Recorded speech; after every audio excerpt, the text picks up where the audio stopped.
السلام علیکم ورحمۃ اللہ وبرکاتہ۔ الحمد للہ وحدہ والصلاة والسلام علی من لا نبی بعدہ، اما بعد فاعوذ باللہ من الشیطان الرجیم، بسم اللہ الرحمن الرحیم۔ ان اللہ لا یغیر ما بقوم حتی یغیروا ما بانفسہم، صدق اللہ العظیم۔ یا الہی تو ہمیں عامل قرآن کر دے، یا الہی تو ہمیں عامل قرآن کر دے، پھر نئے سرے سے مسلمان کو مسلمان کر دے۔ وہ پیغمبر جسے سرتاج رسول کہتے ہیں، وہ پیغمبر جسے سرتاج رسول کہتے ہیں، ذرا اس کی امت کو تابع قرآن کر دے۔ اب بھی ہو سکتی ہے تجھ پر بارش لطف عمیم، اب بھی ہو سکتی ہے تجھ پر بارش لطف عمیم، کر تلاوت مرد مومن روز قرآن حکیم۔ خواتین و حضرات، الحمدللہ تقریباً 2 گھنٹوں سے آپ تمامی حضرات بچوں کے پروگرام کو سماعت فرما رہے ہیں، اور بچوں کی پیاری پیاری باتیں آپ حضرات سن رہے ہیں۔ اس کو اللہ بے انتہا قبول فرمائے۔ آج نبی کریم میں تقریباً 2 مہینے میں یہ میرا 38واں پروگرام ہے۔ 38 دلی سے لے کر کلکتہ، اور پھر وہاں سے رانچی، پھر وہاں سے دہلی، اور پھر دہلی کے مختلف مدارس کا جائزہ لیتے ہوئے آپ کی بارگاہ میں حاضر ہوا ہوں۔ لیکن جو مجھے خوشی اور مسرت آج یہاں پہ حاصل ہوئی، وہ اس سے قبل حاصل نہ ہوئی تھی۔ اس کی وجہ یہ ہے، جب میں نے دیکھا ان ننھے منھے معصوم بچوں کو تقریر کرتے ہوئے اور بے باکانہ انداز میں گفتگو کرتے ہوئے، تو میں سمجھتا ہوں کہ یہ حضرت مولانا عبدالسبحان قاسمی دامت برکاتہم العالیہ اور مفتی علی احمد صاحب کی کاوشوں اور کوششوں اور ہمارے قاری صاحب کی کاوشیں ہیں جو آپ کو یہاں مل رہی ہیں، اس کو اللہ بے انتہا قبول فرمائے۔ ہر بچہ اپنی جگہ پہ ایک مقرر ہے، ہر بچہ اپنے مقام پہ ایک عظیم بہترین خطیب ہے، اس کو اللہ بے انتہا قبول فرمائے۔ اور میری یہی دعا ہے، آپ کا یہ حلقہ نبی کریم جہاں یہ ادارہ 1997 میں قائم ہوا، اور آج تک سینکڑوں حفاظ کرام یہاں سے نکلے اور دین متین کی خدمت کو انجام دے رہے ہیں، اللہ اس کو بے انتہا قبول فرمائے۔ میرے بھائیوں، میرے دوستوں، چونکہ بہت سی باتیں آپ نے سن لی، مختلف موضوعات ہمارے سامنے آ گئے، قرآن حکیم کی حقانیت بھی آ گئی، صحابہ کرام کی عظمت پہ گفتگو ہو چکی، بہت سارے گفتگو یہاں پہ ہو چکے، لیکن دوستو اب عمل کا مقام ہے۔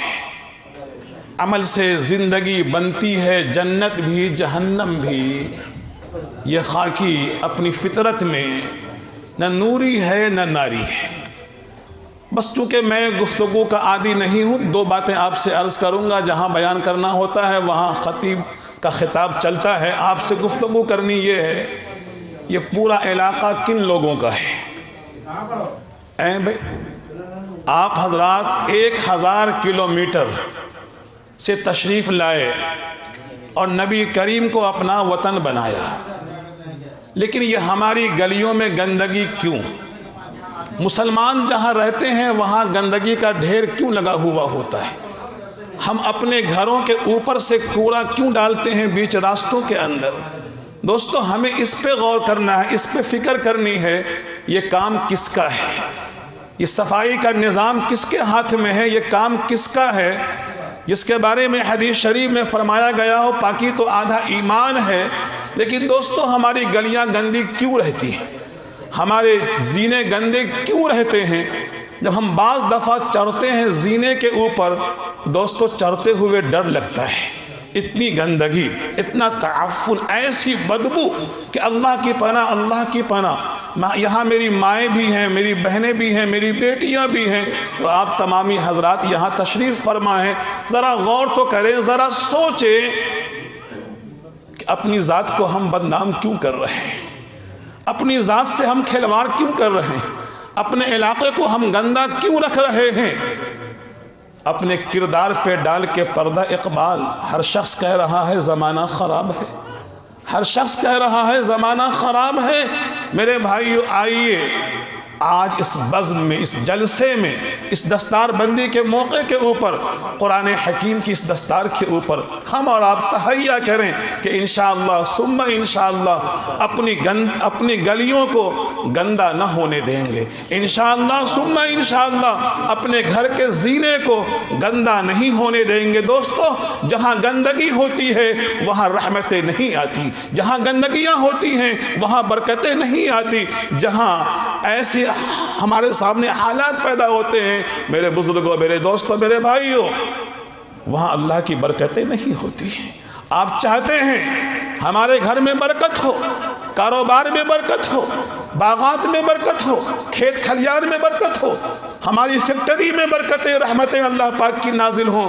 دوستو، صفائی کا اہتمام کریں، صفائی کے نظم کو قائم کریں، اپنی زندگی میں صفائی کا نظام لائیں، اور اپنے ساتھ ساتھ اپنے ماحول میں، اپنے گرد و پیش میں صفائی کا ماحول پیدا کریں۔ میرے بھائیو، ہم اور آپ تقریریں بہت سنتے ہیں، بہت کہتے رہتے ہیں، اصل تو دوستو عمل ہے۔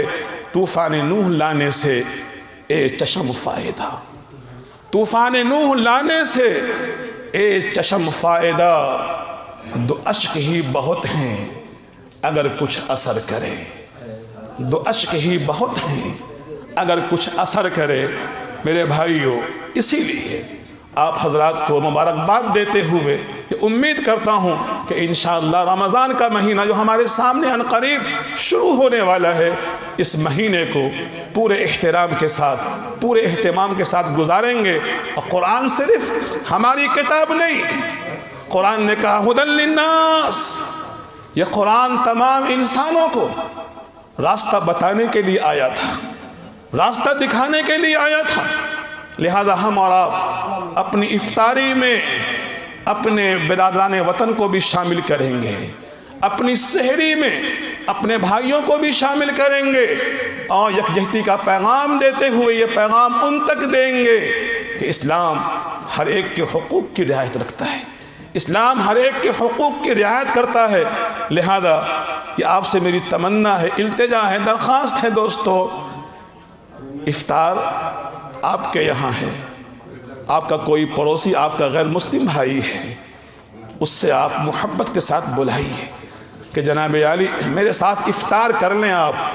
یہ ہندوستان کی دھرتی جہاں ہم بیٹھے ہیں، جہاں نفرتوں کی ہوائیں چل رہی، جہاں نفرت ہی نفرت ہے، دوستو وہیں کچھ ایسے ہمارے احباب بھی ہیں، ساتھی بھی ہیں، دوست بھی ہیں جو ہمارے لیے بول بھی رہے ہیں، آگے بھی جا رہے ہیں، آگے بھی آ رہے ہیں۔ ہمیں ایسی فضا قائم کرنی ہے کہ ہندوستان کی گنگا جمنی تہذیب کو ایک نئی شکل دے کر کے نیا ہندوستان بنانا ہے، جہاں ہر ایک کے ساتھ نفرت نہ ہو، محبت ہو، گولی نہ ہو، بولی ہو، پیار کا جذبہ ہو۔ آپ اس رمضان میں اس کام کو انجام دے کر کے دیکھیں۔ میرے بھائیوں، قرآن حکیم کو ترجمے کے ساتھ بھی پڑھنے کی کوشش کریں۔ الحمدللہ ہمارے یہاں مفتی علی احمد صاحب اس بات کا خاص خیال رکھتے ہیں کہ اپنے بچوں کو تلاوت قرآن پاک کے ساتھ ساتھ تفسیری احکام بھی ان کو بتاتے ہیں، مسائل بھی بتاتے ہیں۔ یہ دوستو بڑی خوبی کی بات ہے، بڑی اچھی بات ہے۔ لہذا میں مبارکباد دیتا ہوں آپ کے تمام اساتذہ کرام کو، منتظمہ کمیٹی کو، اہل علاقہ کو، اہل محلہ کو، کہ آپ حضرات کے بیچ یہ تناور درخت کھڑا ہوا ہے، اس کی آبیاری کرنا دوستو ہم سب کی ذمہ داری ہے، اس کو آگے لے کے چلنا ہم سب کی ذمہ داری ہے۔ جس طریقے سے آپ اب تک لے کر کے آئے ہیں، اس کو ایسے ہی محبت کے ساتھ آگے بڑھانے کی کوشش کریں، اور یہ ادارہ علاقے کی تمام کمیوں کو پورا کرنے کی کوشش کرے۔ انہی دعاؤں کے ساتھ میں آپ سے ودا ہوتا ہوں۔ مولا کریم مجھے بھی اور آپ کو بھی دین متین کا سچا پکا حامی بنائے۔ اللہ ہمیں صراط مستقیم چلنے کی توفیق عطا فرمائے۔ اللہ ہمارے دلوں کے اندر ہر ایک کا جذبہ ہمدردی غمگساری کی توفیق عطا فرمائے۔ وما توفیقی الا باللہ، والسلام علیکم ورحمۃ اللہ۔